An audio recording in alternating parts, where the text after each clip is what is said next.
Prior to beginning the activity, please be sure to review the faculty information and disclosure statements, as well as the learning objectives. After listening to the activity, complete the post-test by clicking the Earn Credit link in the episode description. Downloadable slides and resources are also available. The following presentation is copyrighted by Medscape. No use, broadcast, or recording of this presentation or any part thereof is permitted without the written authorization of Medscape.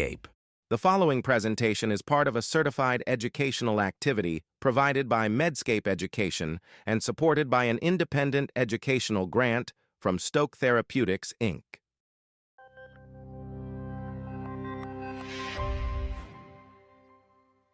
Hello, my name is Dr. James Miles, and I'm a general child neurologist at All True Health System in Grand Forks, North Dakota.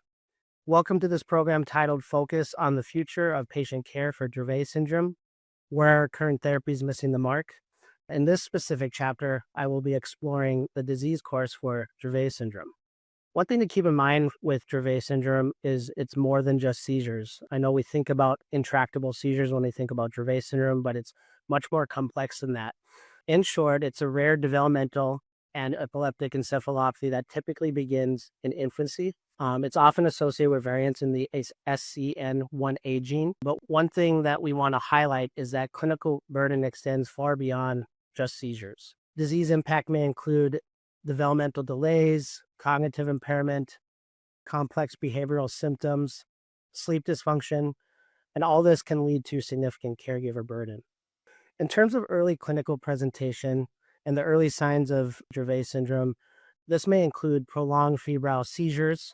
Oftentimes we see hemiclonic or generalized tonic-clonic seizures initially, and typical age of onset is during the first year of life.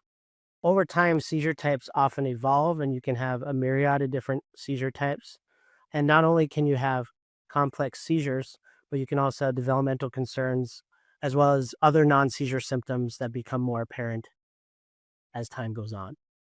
Again, disease burden extends far beyond the seizures, and non-seizure symptoms may include executive dysfunction, behavioral dysregulation, sleep disturbances, motor and gait abnormalities, and communication challenges.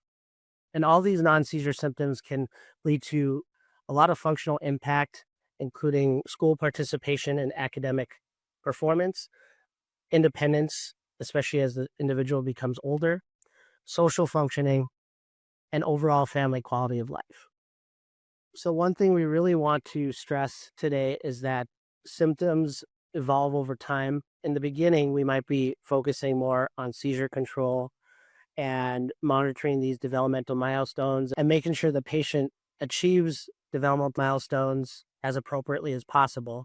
But as they get older, there are new challenges that we need to acknowledge and address. So during adolescence, you'll see more behaviors, especially when puberty sets in. These can affect executive functioning and also social participation. As the individual gets older and enters adulthood, really the big things are the independence of the individual, a lack thereof potentially, mobility, and overall quality of life because of these concerns and issues. Diving deeper into the developmental and cognitive challenges, developmental concerns may include language delays, attention difficulties, executive dysfunction, cognitive slowing, and learning challenges. And one thing I want to talk more about is these learning challenges and attention difficulties and the concern for specific learning disorders, which is more common in any kid with epilepsy, but especially an epileptic encephalopathy like Dravet syndrome. It's really important that we focus and keep an eye on the child's learning ability and learning needs and make sure that we get other individuals involved, proper neuropsychological testing to not only assess things like ADHD, but other specific learning disorders. Adaptive functioning may also be affected, including communication, socialization, and just overall everyday living skills. In terms of behavioral symptoms, certain behaviors will include anxiety, irritability, significant emotional dysregulation, and perseverative behaviors. Dravet syndrome can significantly affect sleep too, including frequent awakenings, difficulty falling asleep, and daytime fatigue. These behavioral and sleep-related concerns can affect overall daily functioning, family stress, and quality of life for the individual and the people important to them in their life, including family and other adults um, that help care for them. In terms of the impact on caregivers and families, anxiety about seizures and not knowing when another seizure is going to occur, especially when seizures are hard to control. Caregiver burden may include sleep disruption because if the child's not sleeping, the caregiver is not sleeping either. We'll talk about the need for a multidisciplinary team, but that multidisciplinary team needs several appointments and not always appointments in same locations, depending on where the individual lives, especially if they're more rural. Um, Not only are there academic challenges involved with school, but also those behavioral symptoms that we talked about can certainly play a role in difficulties at school and the caregiver having to communicate with educators and other leaders in the school system. And then overall financial stress, just with the overall need for medical care and medical attention and treatments and diagnostic testing, but then just day-to-day stuff such as academic support, therapy services, etc. And again, because this is more than just seizures, family priorities may extend beyond the seizure reduction to include safety of the individual, especially with the perseverative and impulsive behaviors that these individuals may have, daily function, participation, and independence as they transition into adolescence and adulthood, and then overall quality of life. So, as providers, it's really important for us to understand the challenges of Dravet syndrome, understand the complexities of Dravet syndrome. And when we see these individuals in an office visit, it's important to provide opportunities to discuss these things, not only the seizure control, which we often focus on, but daily functioning at home and school, their sleep and behavioral concerns, independence as they're transitioning into adolescence and adulthood, any family priorities and goals that the family might have that's important to them. And then just overall, not only the challenges of the child or the patient, but challenges of the caregivers too, because it really does take the whole team. And it's really important for the caregivers to feel like they're the quarterback of the team and helping making these decisions, but also that they have the support of the overall multidisciplinary team. Things that may be important to discuss depending on timing and age of the patient would be changes since the last visit, any symptoms that affect quality of life currently, treatment benefits and trade-offs, so pluses and minuses to the treatments, potential side effects, and how we can balance the overall seizure control, but also tolerance of the medication regimen, and then any other support needs and resources that not only the patient might have, but also their family as a whole. We already alluded to the multidisciplinary team. And so, in terms of that team, that may include a neurologist like myself, or oftentimes an epileptologist. As a rural child neurologist, I often share these type of patients with a pediatric epileptologist at a higher level of care or a larger healthcare system, because oftentimes seizure control and just overall care can be quite challenging. And then I work hand in hand, not only with that epileptologist, but also with the primary care provider, because at the end of the day, that's who's going to be seeing them as an upper level provider more than anybody. Uh, we talked about psychiatry and psychology, and that not only includes behavioral management, but also educational evaluations and management. So, not forgetting neuropsychology in addition to that. These children, especially as they get older and seizure control needs might shift to developmental needs, they'll often need a full therapy team, including physical, occupational, and speech therapies. And then one piece that's vital to this to just help make this all go smoothly and make care coordination go well is always having social work involved and just a good case manager for the individual and their family.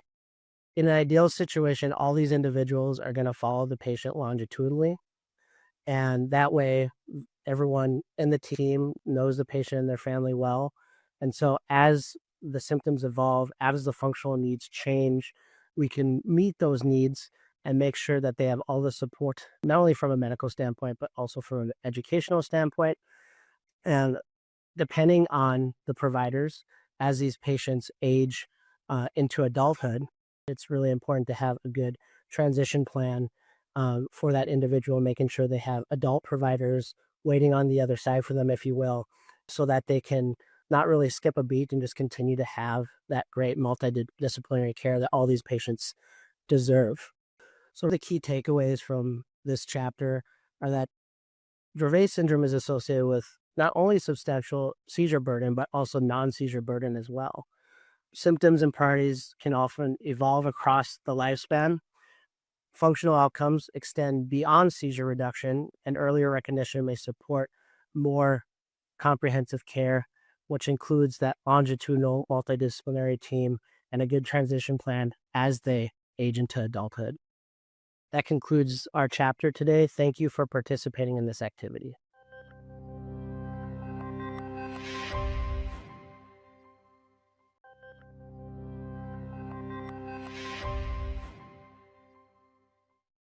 Hello, my name is Dr. Jay Salpaker.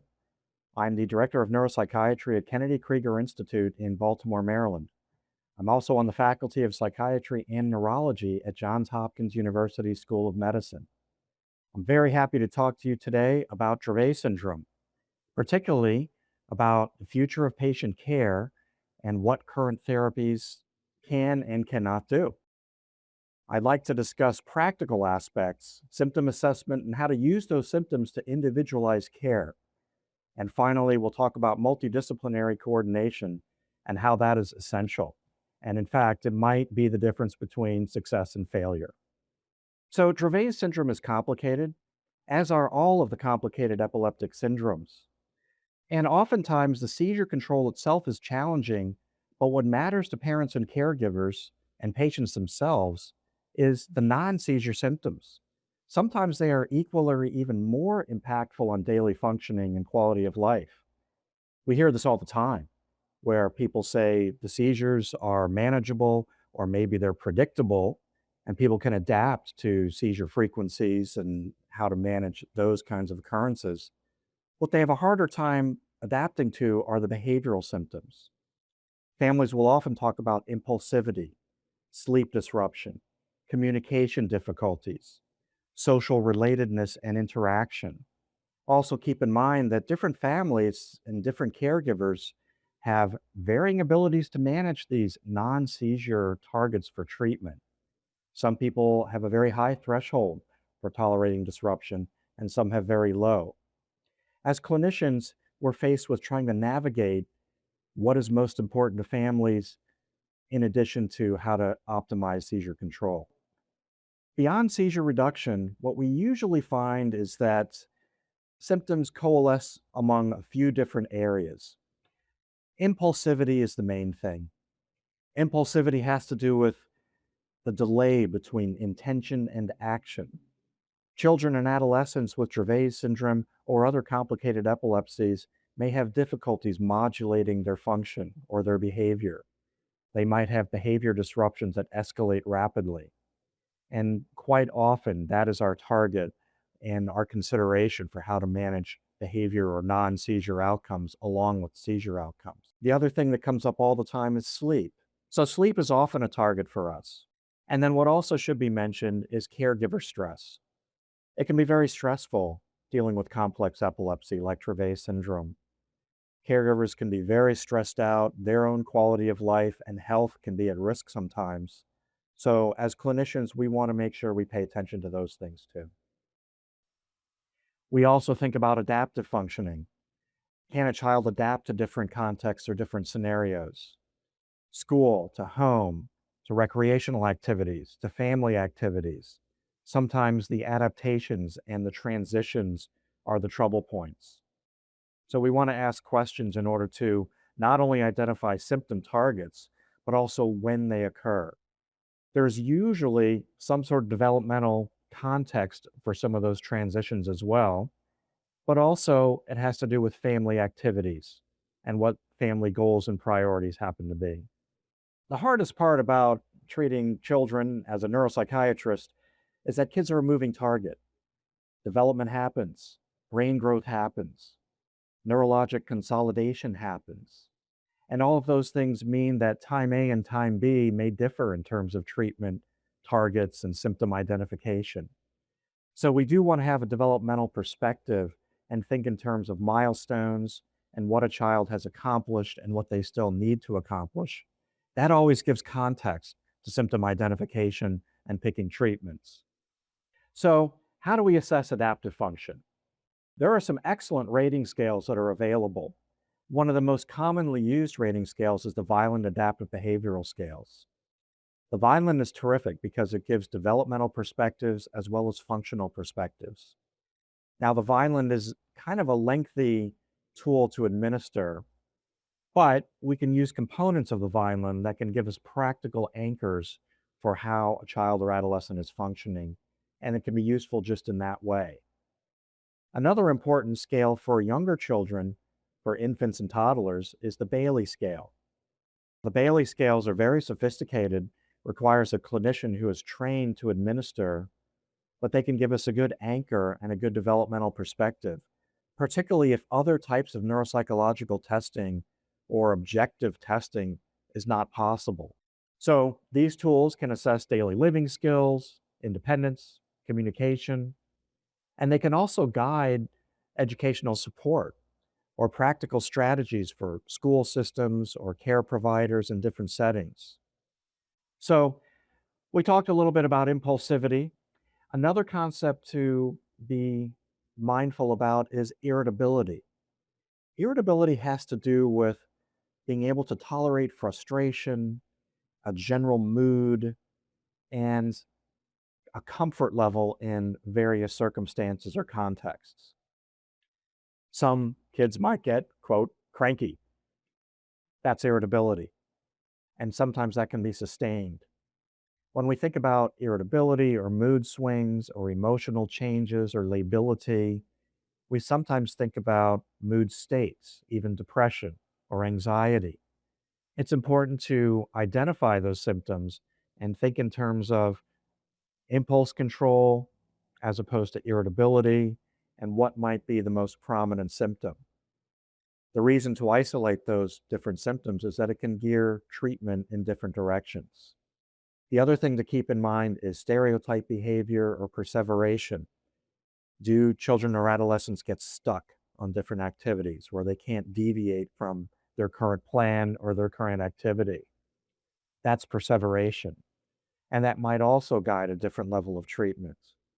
In addition to emotional lability, we also think about anxiety. There are some kids that just get anxious in different situations. And an astute caregiver can often identify if there's anxiety or mood states that are interfering with function and maybe even surpassing ability to redirect behavior or intervene and prevent an impulsive or disruptive outcome. The other thing that comes up all the time is sleep. Now, sleep can mean various things. Sleep can mean initial insomnia, where it's difficult to fall asleep, but it can also mean nighttime awakenings. I think in terms of phone calls that come to my office, probably aggression, agitation is number one. Sleep is probably number two. Sleep overlaps and has ripple effects into many different issues. If you don't sleep well, you're going to have difficulties with anxiety management. You're going to have difficulties with attention span. You're not going to be able to participate in activities the way that one usually would. So it makes sense to target sleep. Sometimes we can use medicines for sleep, but other times it just has to do with sleep hygiene and having a routine. That includes a routine for nighttime awakenings. If a child can know what to expect with a nighttime awakening, then they may not always require a caregiver to intervene rapidly in the middle of the night. There are some good scales for sleep monitoring as well. The Epworth Sleepiness Scale is a good one, and that can not only monitor sleep activity at night, but daytime sleepiness as well. I spend a lot of time talking to people about specific moments or incidents of behavior disruption. We want to do a real close look at what happens. How quickly does the behavior escalate? What was the context? Was there environmental disruption? Was there a temperature disruption? Were there new people? either peers or adult caregivers. Sometimes a transition has to do with behavior disruption as well. That can guide us in order to decide if it's a medication issue or if it's amenable to behavior redirection.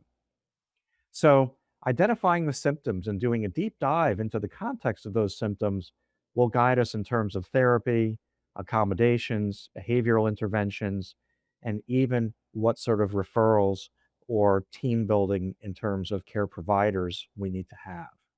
And then we balance. If it comes down to a medicine, we want to know what is happening with anti-seizure medicines. Anti-seizure medicines are often good treatments for impulsivity. That's the whole point for an anti-seizure medicine.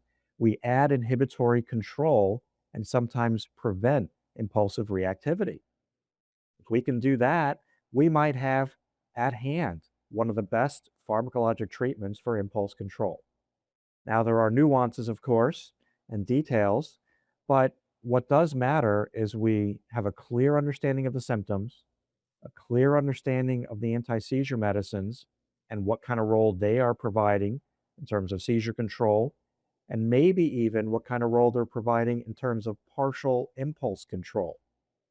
It is also important to get help, ask for consultation, get other opinions, call a neuropsychologist or call a neuropsychiatrist, ask primary care providers, ask applied behavior analysts or other behavior specialists, ask educators. The more information we can get and the more communication that can happen among the care team, the better information that we have and the more clear-cut a treatment plan can be.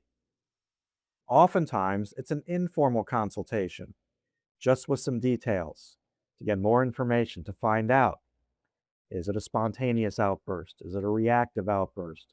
Can the impulse control be moderated? Can we do other things in order to manage the behavior? I think that individualizing these treatment strategies based upon information, symptom identification, judiciously applying psychopharmacology, and being clever and creative about behavior redirection and support can go a long way to addressing the non-seizure outcomes for Dravet syndrome care.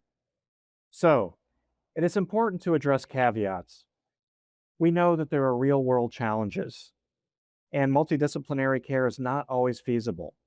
There are significant limitations in access to specialists, especially for psychiatry and neuropsychology.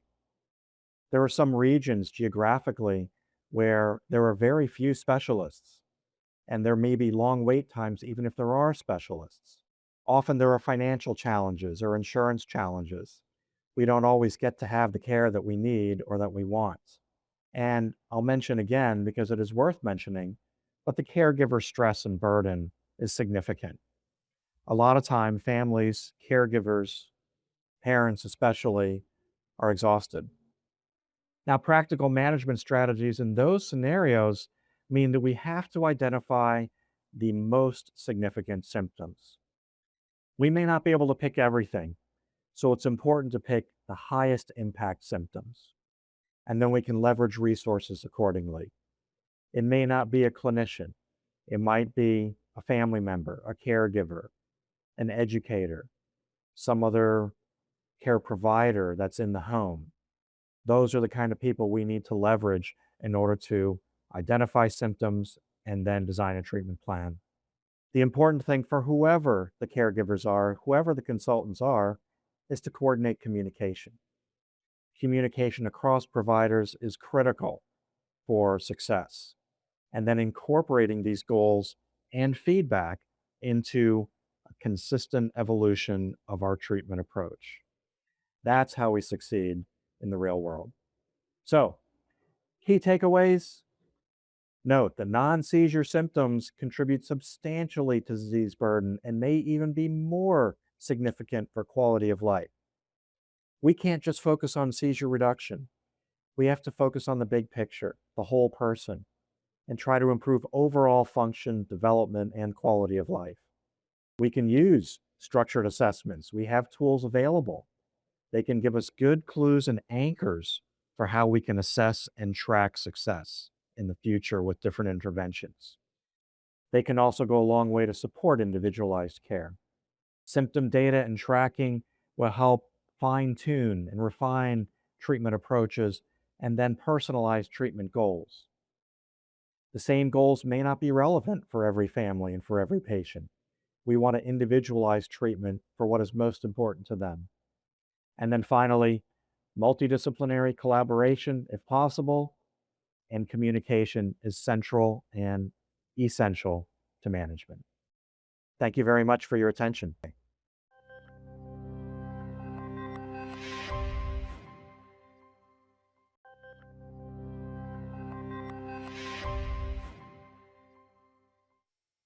Hello, my name is Dr. Elaine Worrell, and I'm Chair of Child Neurology at Mayo Clinic in Rochester, Minnesota, and also a member of the Medical Advisory Board of the Dravet Syndrome Foundation.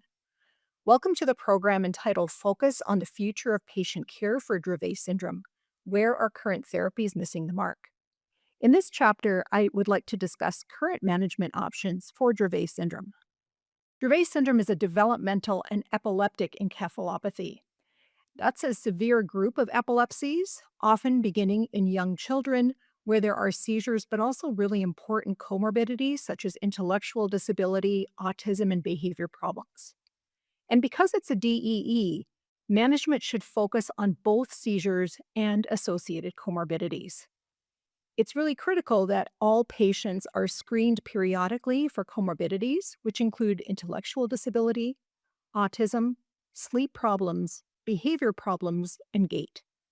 And addressing these comorbidities, if they are present, requires multidisciplinary care. In addition, family support is really critical.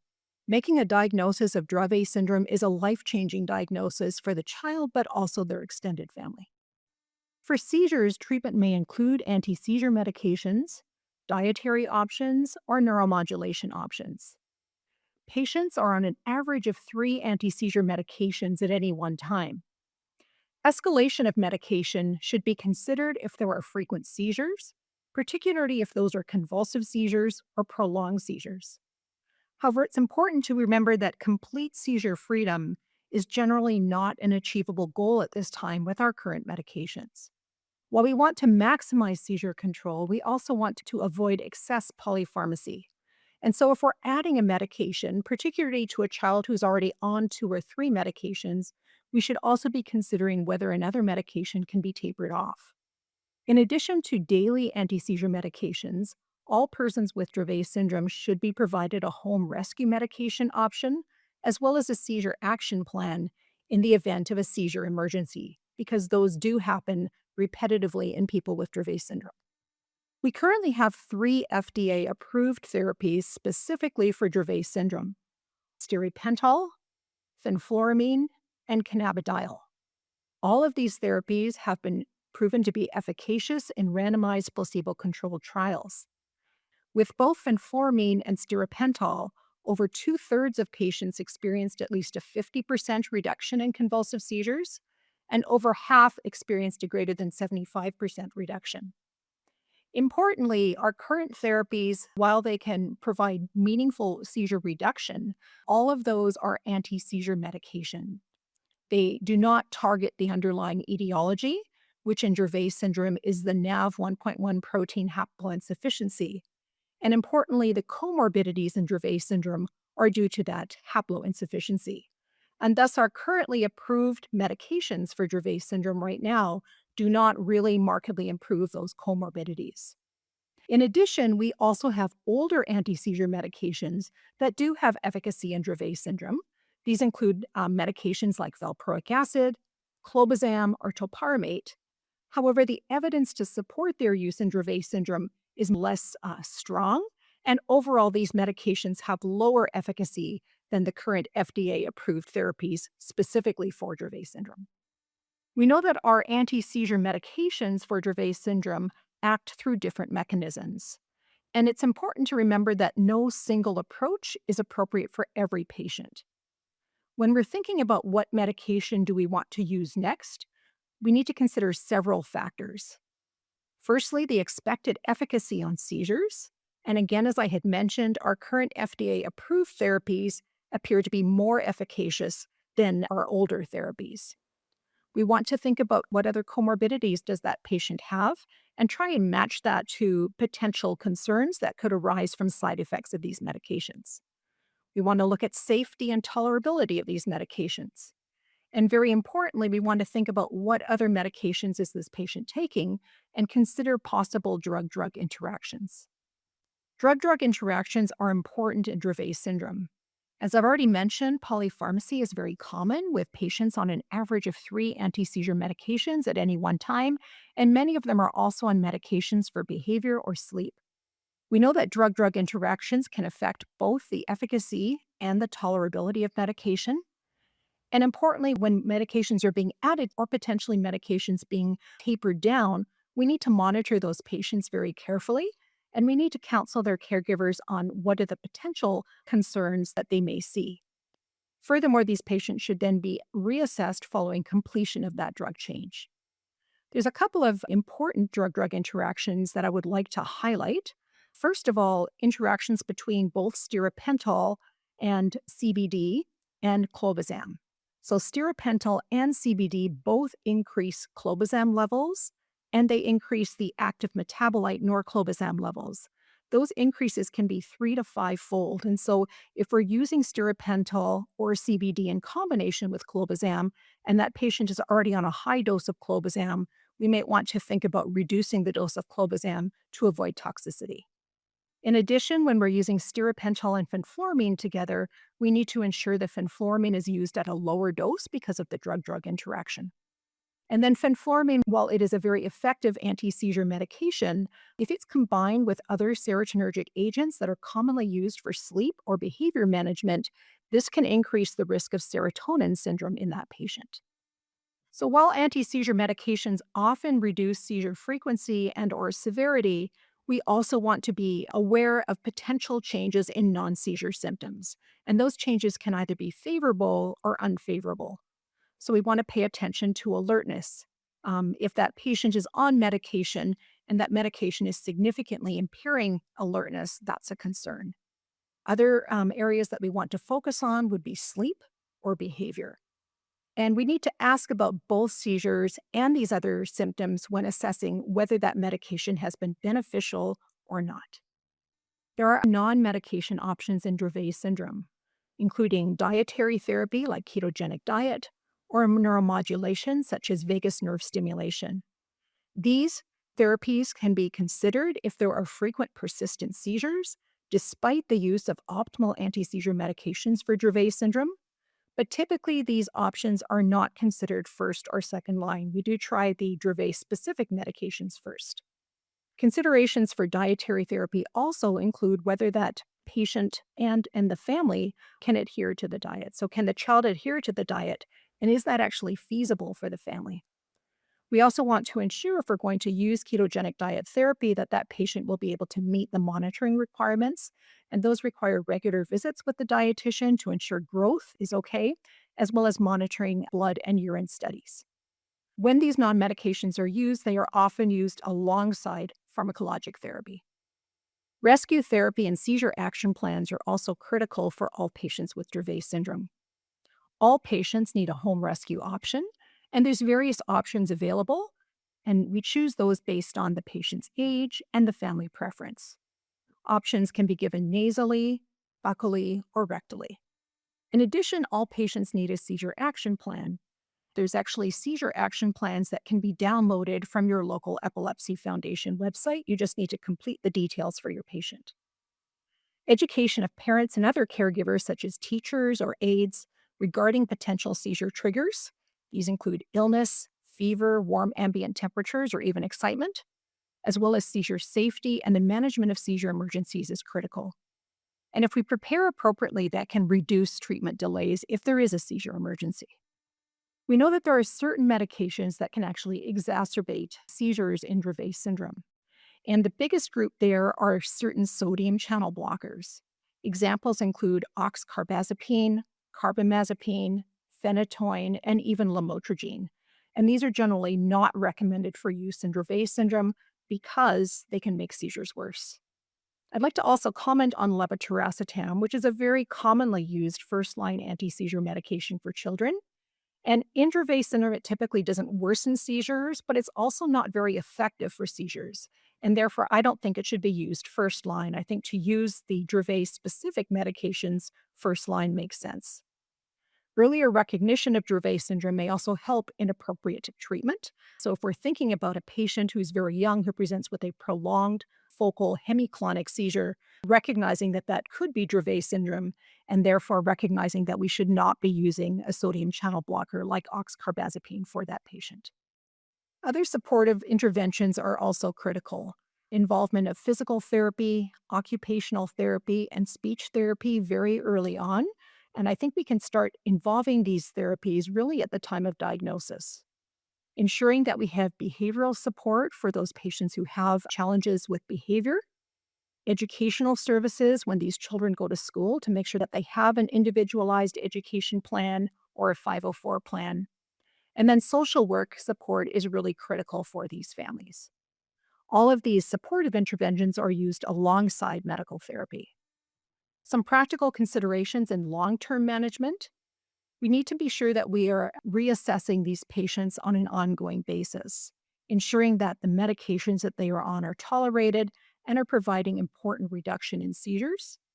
We want to make sure that we're adjusting those medications appropriately as the child grows and that we're monitoring tolerability. Many of these patients see a number of different providers as they have a lot of other comorbidities, and we want to be sure that we coordinate amongst the different providers to support the family. And then finally, family support is critical. And I think here is where organizations like the Dravet Syndrome Foundation can be very, very helpful to families who are now facing a very difficult diagnosis. So, a couple of key takeaways. First of all, there are multiple treatment options available for Dravet syndrome. Right now, complete seizure control is usually not achievable, but we have been able to make a very significant reduction in seizures for many patients. Treatment selection should be individualized, and we need to consider associated comorbidities. We also need to be aware of drug-drug interactions, and when we're starting or removing a medication, we might need to adjust other medications as well. Non-medication options like ketogenic diet and vagus nerve stimulation can be considered for patients who have suboptimal seizure control despite the use of Dravet-specific medications. And we want to be sure that we avoid contraindicated medications. And then I think really importantly, supportive therapies to address those associated comorbidities play very, very important roles. Thank you very much for participating in this activity.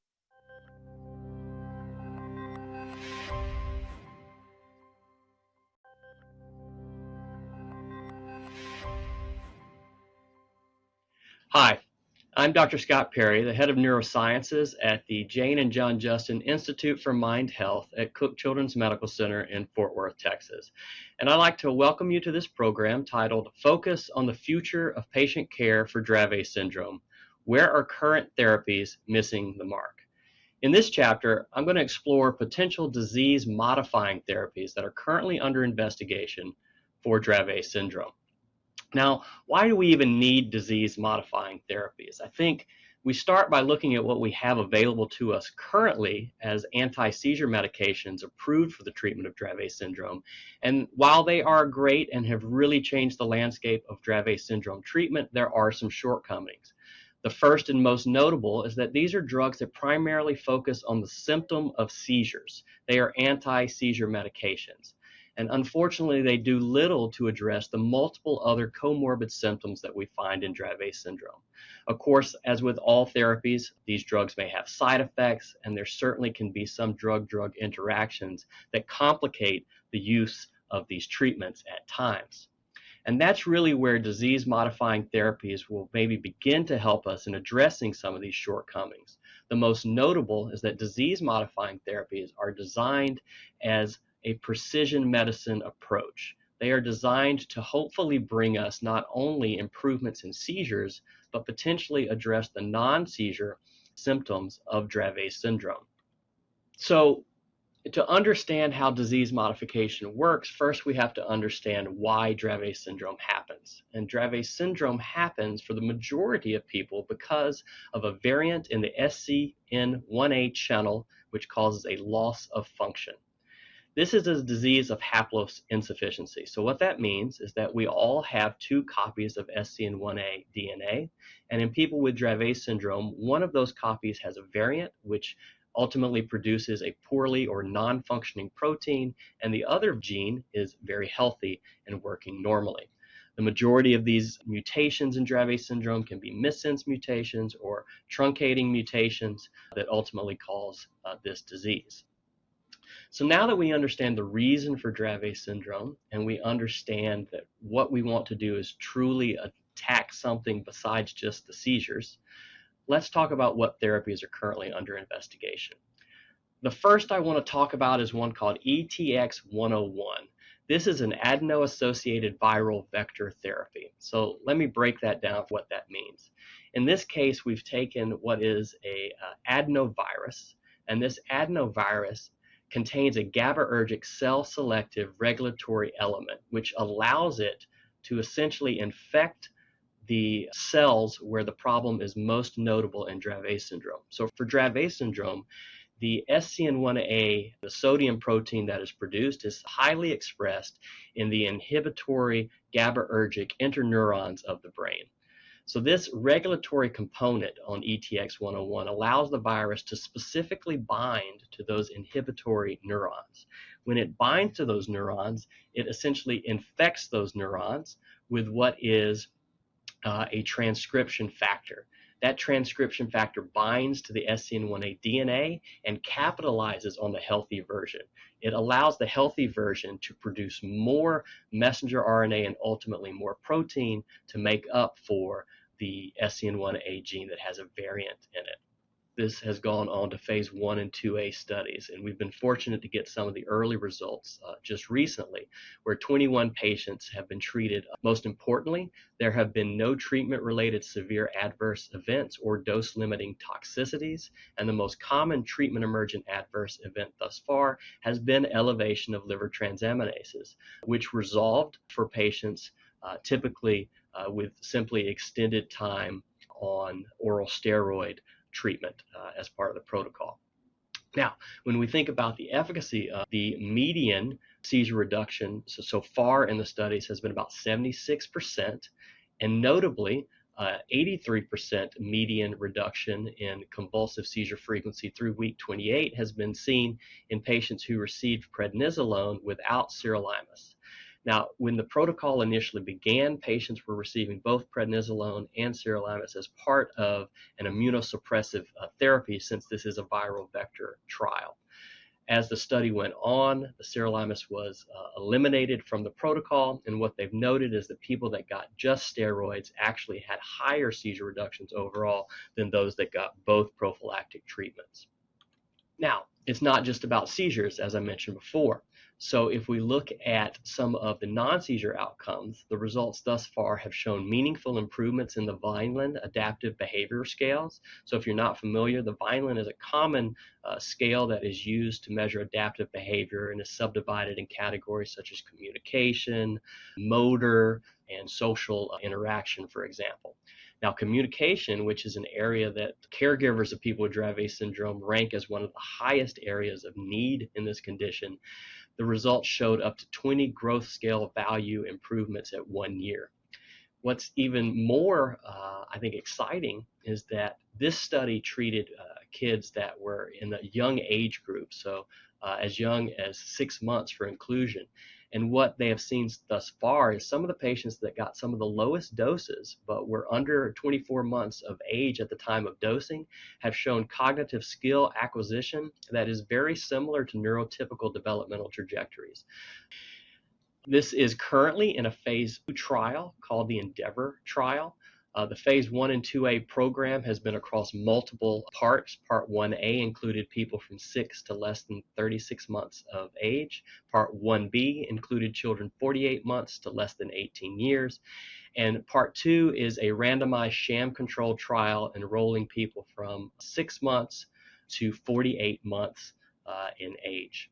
The primary endpoints of this current study is, of course, safety, as well as a percent change in monthly countable seizure frequency, as well as the proportion of patients who are free from prolonged seizures and status epilepticus.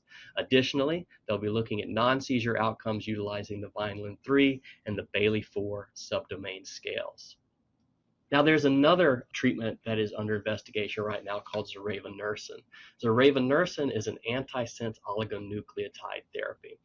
So to explain this, as I said, there are 2 copies of SCN1A, and one of the copies has an error in it.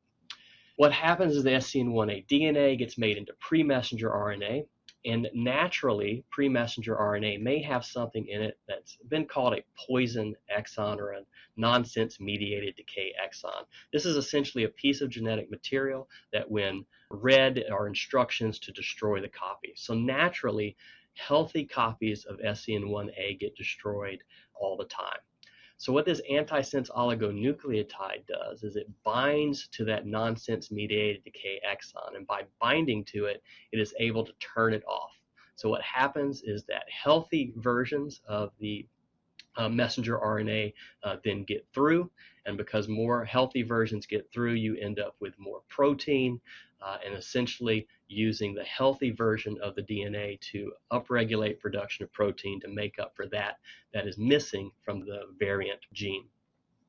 So the phase 1 and 2A data from this thus far enrolled 81 patients in an older age group, 2 to 18 years of age with Dravet syndrome.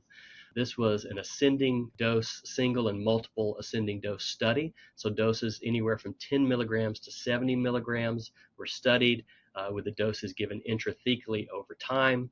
And what they found is that the efficacy using multiple doses of the highest dose, 70 milligrams, was the highest, with 50% reduction in convulsive seizure frequency or higher seen in at least 80% of patients at 3 months and approximately 78% of patients at 6 months. In addition, similar to ETX-101, zorevunersen has shown across multiple subdomains of the Vineland-3 in adaptive behavior, as well as an overall clinical status and quality of life within the first 9 months plus of the study. The drug has been very well tolerated thus far, the most common adverse effect being elevation of CSF protein, which is a known adverse effect of this class treatment.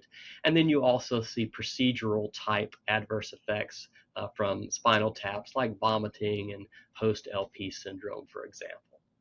Once patients have gotten the loading dose of 70 milligrams, they continued in open label extension studies where they received 45 milligram dosing every 4 months.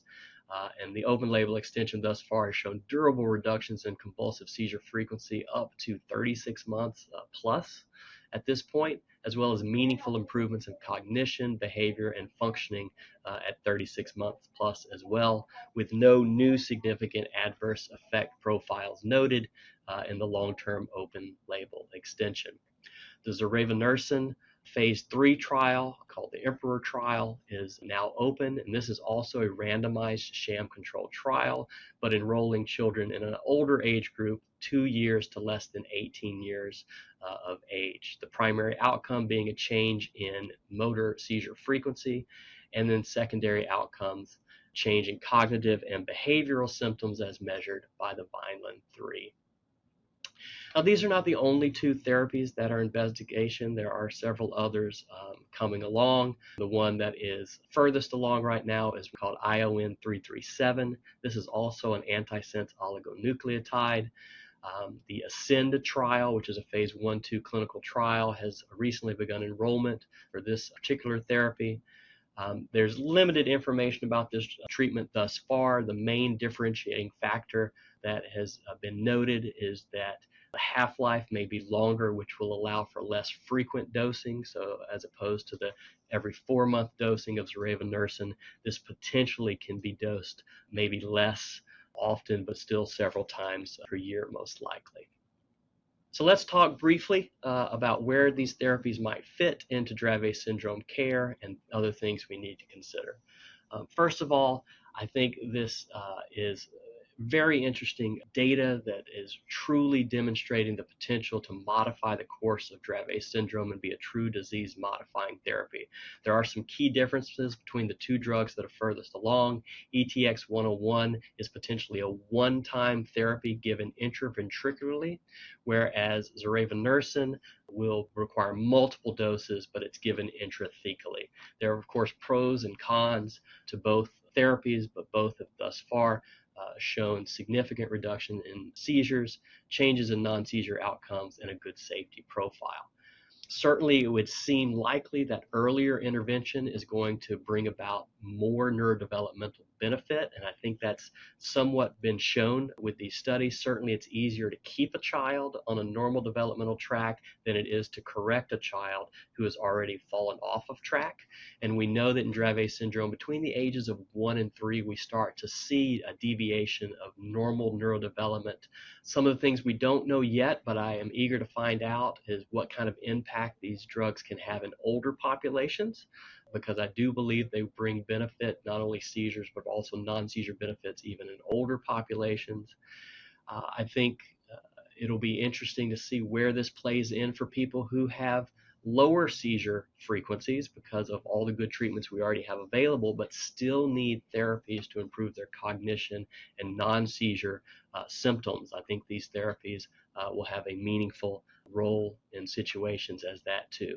So a lot of great excitement coming with the potential to truly modify the disease course of Dravet syndrome. So as we conclude with some take-home points, the current medications for Dravet syndrome are great, and they've really helped us with the seizure control, but that's primarily all they focus on. Disease-modifying therapies are aimed at addressing the underlying physiology to address both seizure and non-seizure symptoms. As I said, Dravet syndrome is associated with a loss of function in the SCN1A variant, and so the therapies currently under investigation target correcting that deficiency by capitalizing on the healthy SCN1A gene. And the three main ones that we have now are ETX-101 and zorevunersen, which are currently in randomized sham-controlled trials, and ION337, which has just begun its phase 1 and 2 trial program. So I want to thank you for participating in this activity today. Thank you.